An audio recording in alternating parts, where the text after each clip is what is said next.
Tales of Arise has a ton in common with other action RPGs. You gather a group of party members to venture through a world, take on missions and side quests, craft and upgrade equipment and spells. It's all a pretty standard experience. But sadly, there's a core aspect that Tales of Arise misses in comparison to its counterparts. There's a disconnect between what's happening in the world of the game and what the player sees on the screen.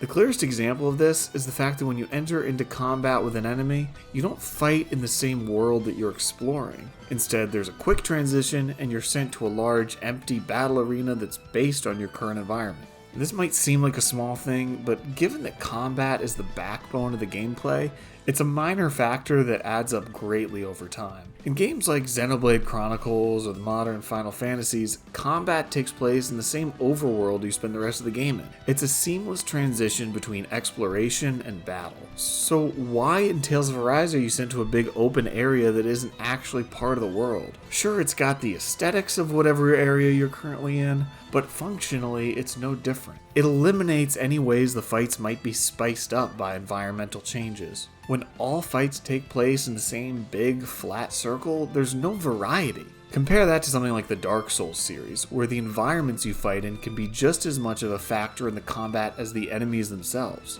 But this downside is minor compared to what it does to the mentality of the player. It's a huge, beautifully designed world that the developers of Tales of Arise created, but how is any of it supposed to be believable when you're teleported to somewhere else for combat? Older RPGs like in the SNES and PS1 era approached combat the same way, but that was mostly due to technical limitation, and that's understandable. But even some games back then like Chrono Trigger had combat take place in the same world, and Tales of Arise doesn't have the excuse of hardware limits in this case. It's true that some modern RPGs like Dragon Quest and Persona also have combat take place in an environment that's only a representation of the rest of the game.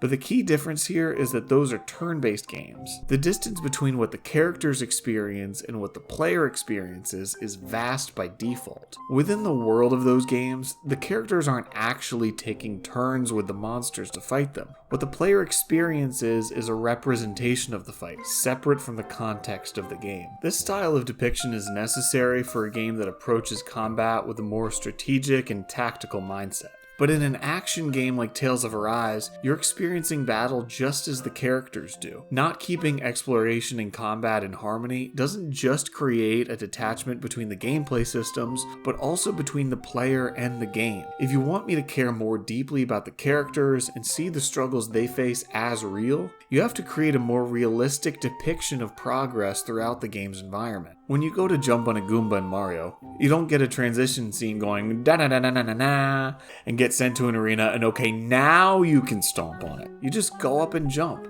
Any barrier to combat is a negative, no matter how small. And although this weird method of battle is the biggest offender in creating a cognitive disconnect between the player and the game, it's not the only example. The rest of your party doesn't exist in the overworld, despite the fact that they're constantly talking. There's very little interactivity in the cities, usually just some quest-giving NPCs, an inn, and a blacksmith. The comic book style cutscenes stick out compared to any other dialogue scenes. And when the players talk when you're resting at a campfire, the visual is just them all sitting in silence. Now this all might sound like nitpicking, and maybe it is, but all of these little flaws really add up, especially when you experience them again and again over the course of a game that takes dozens of hours to complete. If we want to take the term role-playing game at its core, a game like Tales of Arise is meant to put the player in the shoes of the main character and make them believe that they're a part of the world around them. The aesthetic aspects of Tales of Arise are really incredible. Oftentimes the game looks like a painting, but that's not the only way it can be compared to a piece of art.